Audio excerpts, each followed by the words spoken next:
Back in 2011, I'm going out for a run, just doing my normal thing. World starts spinning, I end up blacking out. No one's on the track, and I just wake up laying on this track, and I don't know what happened. I don't know how much time has passed. And so then I realize, okay, something's wrong. I need to go and see a doctor, see what's going on. So he tells me, you have sudden death syndrome. So basically, if my heart rate got too high, then my heart could explode and I could die. And so all these emotions are flooding through my head, and the only thing I can think about is that the one thing I love, fitness, could be the one thing that could kill me. And so I'm trying to think about, okay, how am I gonna live like this? You know, every day could be my last day, so how do you live like that? So for a long time, my motto was, it didn't happen today, so I'm gonna keep going. Okay, you wake up, it's like, thank God I woke up, okay, so I'm gonna keep going. And so it's a scary thought. It's something I really struggled with. You know, what if I didn't wake up the next morning? And it's something I never told anyone growing up. And it was this secret thing I was battling. And so it really concreted this idea in my head, leave a legacy, you know, do a little bit more for people, you know, love a little bit deeper, work a little bit harder. This thing that was terrible and awful, I believe God has given me to direct my life.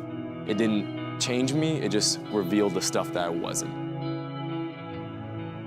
Through that, I got involved with my passion in fitness. And so I tested my bounds with this SDS. I've done all types of stuff, Ninja Warrior, my career is a personal trainer, so I'm always working out.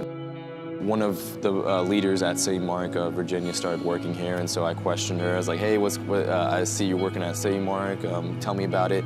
And then so she took me, sat with me one of the Sundays, and so that was my first experience at CityMark with Pastor Stephen, and I loved his energy, I loved his emotion he brought to it. It was very real. And so I went the following Sunday, and then there was a bunch of young adults gathering for lunch, and they asked me, hey, you want to come by? Something that doesn't really happen. I've been to a bunch of churches, but like you usually kind of go in and go out. Sure, people say hi and everything, but I think CityMark's different in terms of you had someone come to you and say, hey, what's your name? Like, do you want to hang out with us? You know, you want to join us and be a part of the church, which I think that's really what church is about. During one of Pastor Stephen's sermons, he talks about the simple decisions we make today determine the stories we tell tomorrow. I think that really cements this whole idea here. It's that person that you see that's down, you know, that we usually just walk past. What if we just talk to them, say, hey, how's it going? Show them some empathy.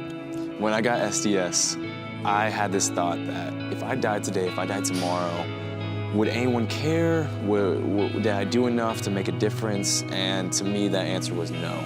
So ever since then, I've been on this journey of trying to help as many people, trying to make a difference. And I think we all have our parts to play in this. It amazes me that week in and week out, there are dozens of people that are willing to give up their time, their money, their energy, just so I can have an experience with God on that Sunday. When I hear about a single mom that has $21 in her bank account and she's able to give, why shouldn't I? What's holding me back? When I hear about that mom that has a busy schedule all week long, but she still makes time to not only go to church, but to serve in all the services, why can't I? I want to challenge everyone to live their life like they have SDS, like they have sudden death syndrome. To love a little bit deeper, work a little bit harder, to give a little bit more, to serve more, to make a difference in someone's life. Even if you have all these things going on, even if you have $21 in your bank account, let's make a difference, because that's what matters in life. We don't have all day. We need this sense of urgency, because every day could be your last. You may not have a heart condition, but every day could be your last. So let's make a difference.